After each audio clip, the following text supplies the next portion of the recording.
I do think that soul food itself is in our culture, again, the way I think our music is. It is the underlying, baseline of contemporary creativity, in my opinion. You know what I mean? Like, and I say that with the utmost confidence, is that, like, I think that Black people from the beginning of time in America, we've created culture, and we always make culture from nothing, which I think isn't really as powerful. That particular image for the food issue of an Oxford American magazine was just a celebration of the experience of my grandmother, just being in the kitchen as a kid, just watching her cook. So there's this very visceral experience of making the work of still lifes of food and soul food with the memories of my grandmother in the kitchen, my mother in the kitchen, or family gatherings. And I think that part of soul food itself is all about sort of family and gathering. So I am Frank Francis, photographer, director, not painter, or just creator of things. Sweet potatoes, or yams, from where I'm from, how my grandmother would say it. It's a still life from my book, Remember the South.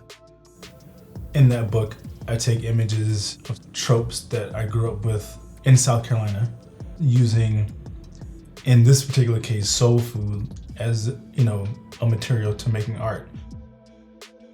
There's a rich history of soul food in America. To me, it's the original rap music, how it's been remixed and reshaped over time in different cultures.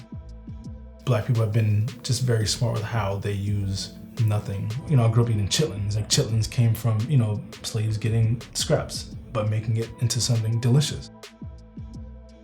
The hope of how I make work is continuing sort of like that particular evolution of thinking. How do I take scraps of sort of canvas and make something out of it? In the, I think, the tradition of Romare Bearden and other contemporary artists that I completely adore. So I've been working at home in like interiors for like the past 9 years or so, 10 years. And all these, prop houses would have things like cotton, African masks, or like things that are very much in the African diaspora of like ideology. Sort of like they're just objects, but for decoration now in people's homes. And they used to really bother me. I'm like, why would these things just be here? Obviously for me, they're loaded because, again, I see them in a very different way. I would imagine other people would see it very differently. I definitely know other Black people would see things differently. You know what I mean? So for me, I would see these things in the prop houses, and I'll be like, okay, how do I now use these items to create my own tropes, or to think now back to my own personal history in a way that is hopeful? I'm trying to own the flag. I'm trying to own African mask. I'm trying to own the Confederate flag in a way that, thinking about the way rap music owns the N-word, to me, I'm like, I want to own these tropes because no one can then put them in our community and say, okay, and have power to it. I think the power I want to take back and add something else to that conversation. And that's not to say that the power hasn't always been taken back, because again, there's other artists who've done this in different ways, like Gary Simmons, which is a teacher of mine. Like, I love his work and how he dealt with racist tropes in the 90s, 80s in his work. So for me, like, it's really just adding to that particular conversation.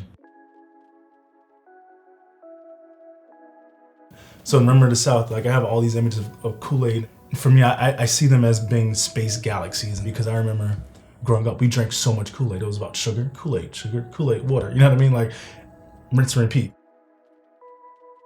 I look at the Milky Way as an example before I shoot these, because I'm like, how do I think about space? How do I think about time travel? Because I think for me, food has always been about time travel. How do I relate to the history of slavery in some way?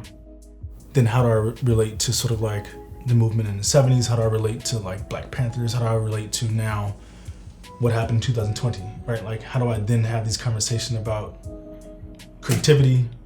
I would think about Picasso and how he owned African masks and Cubism. Or if I think about Matisse made a book called Jazz. Jazz itself was a part of the Black experience. So for me, I am trying to take ownership of these things in a way that I think will revisit it in history in a different way.